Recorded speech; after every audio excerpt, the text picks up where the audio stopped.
বিরতির পর স্বাগত। একদিকে যখন ওয়াকফ বিল নিয়ে দেশজুড়ে প্রতিবাদ, অন্যদিকে কিন্তু শাসক দল বিজেপি তার প্রচারে ব্যস্ত। তার খতিয়ান, তার সাথে সফলতা কিন্তু তারা তুলে ধরছেন। দেখা গেল আজ আগরতলা অভয়নগর বিটারবন এলাকায় কবি গাজী নজরুল ইসলাম কমিউনিটি হলে 6 আগরতলা মণ্ডলের উদ্যোগে ওয়াকফ সংশোধন জনজাগরণ অভিযান সংগঠিত করা হয়। এদিনে জনজাগরণ অভিযানে উপস্থিত ছিলেন 6 আগরতলা মণ্ডলের মণ্ডল সভাপতি তপন ভট্টাচার্য, বিজেপি প্রদেশ সহ সভাপতি পাপিয়া দত্ত, কর্পোরেটর স্বপ্না সেন সরকার, কর্পোরেটর শান্তনা সাহা, মাইনরিটি সেলের চেয়ারম্যান জসিম উদ্দিন সহ অন্যান্যরা। তবে এই পুরো অনুষ্ঠান থেকে কি বলছেন পাপিয়া দত্ত, শোনাচ্ছি। আমার মুসলমান ভাইয়েরা আছেন, বোনেরা আছেন, বিধবা যারা আমাদের মুসলমান বোনেরা আছেন, দিব্যাঙ্গ মুসলমান যারা ভাই বোনেরা আছেন, যে সকল মুসলমান যুবক যারা এগিয়ে যেতে চায়, যারা কিছু করতে চায়, যারা নিজের পায়ে দাঁড়াতে চায়, বিশেষভাবে আজকের দিন আমাদের এটাও মনে রাখতে হবে যে 2011 সালের সেন্সাস, যে সেন্সাস বলছে যে এই ভারতবর্ষের মধ্যে 32% মুসলমান গরিব এবং 30% মুসলমান এখনো শিক্ষার আলো থেকে বঞ্চিত।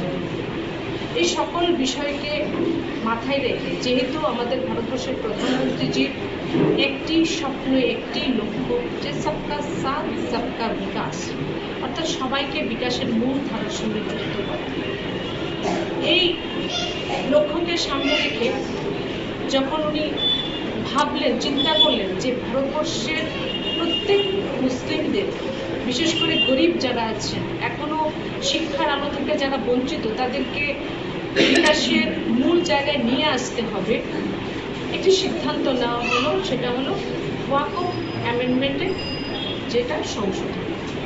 এখন প্রশ্ন হলো এটার সঙ্গে এই বিষয়টির কি সম্পর্ক। দেখা গেল যে ওয়াকফ বোর্ড যেদিন থেকে ভারতবর্ষ প্রতিষ্ঠিত হয়েছে, ভারতবর্ষে সেই ওয়াকফ বোর্ডের উদ্দেশ্য একটি ছিল যে আল্লাহ নামে সম্পত্তির দান এবং সামাজিক কল্যাণ। সামাজিক কল্যাণ মানে যেটা নরেন্দ্র মোদীজির স্বপ্ন, আমি যেটা বললাম যে মুসলিম সম্প্রদায়ের উন্নয়ন, মুসলিম সম্প্রদায়ের কল্যাণ, সে উদ্দেশ্যকে সামনে রেখে ওয়াকফ বোর্ড তৈরি করা হয়েছিল। কিন্তু দেখা গেল সেই সময় থেকে আজ পর্যন্ত বিস্তর অভিযোগ, বিস্তর করাপশন, ব্যাপকভাবে করাপশন এই ওয়াকফ বোর্ডের মধ্যে হয়েছে, যার ফলে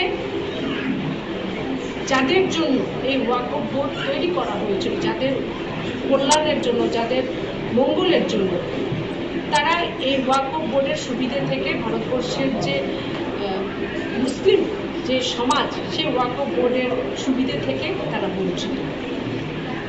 যে জায়গায় প্রতি বছর ভারতবর্ষে 12,000 কোটি টাকা আয় হওয়ার কথা ওয়াকফ বোর্ড থেকে, সেই জায়গায় দেখা যাচ্ছে, দেখানো হচ্ছে যে 163 কোটি টাকা আয় দেখানো হচ্ছে, অর্থাৎ একটা বড় মাপের করাপশন সেখানে হচ্ছে। তাই বিভিন্ন সময়ে দেখা গেল যে ভারতবর্ষের যে কোর্টগুলো আছে, হাইকোর্ট, সুপ্রিম কোর্ট, এই ওয়াকফ বোর্ডের করাপশনের বিরুদ্ধে ভারতবর্ষের যারা মুসলিম আছেন তারাই বিভিন্ন অভিযোগ, বিভিন্ন কেস তারা করেছে। তাই আজ মুসলিম সমাজের উন্নয়নের জন্য এই ওয়াকফকে সংশোধন করার প্রয়োজনীয়তা এসে পড়েছিল। এটা মুসলিম সমাজেরই দাবি ছিল যে এই জায়গায় সংশোধন করতে হবে যেন আমাদের কল্যাণে ওয়াকফ বোর্ড আসে। তো সেই সংশোধন এসেছে। আপনারা শুনলেন পাপিয়া দত্তের বক্তব্য। বিটারবনে কাজী নজরুল ইসলাম কমিউনিটি হলে এই অনুষ্ঠানের আয়োজন করা হয়, যেখানে ওয়াকফ আইন নিয়ে জনজাগরণ তৈরি করা হয়। ভারতীয় জনতা পার্টির 6 আগরতলার উদ্যোগে কিন্তু এই বিশেষ অনুষ্ঠানের আয়োজন। 6 আগরতলা মণ্ডলের উদ্যোগের এই অনুষ্ঠানকে কেন্দ্র করে বিজেপি কর্মী সমর্থকদের উপস্থিতিও ছিল বেশ লক্ষণীয়। নিয়ে নিচ্ছে ছোট্ট একটি বিজ্ঞাপন বিরতি, সঙ্গে থাকুন।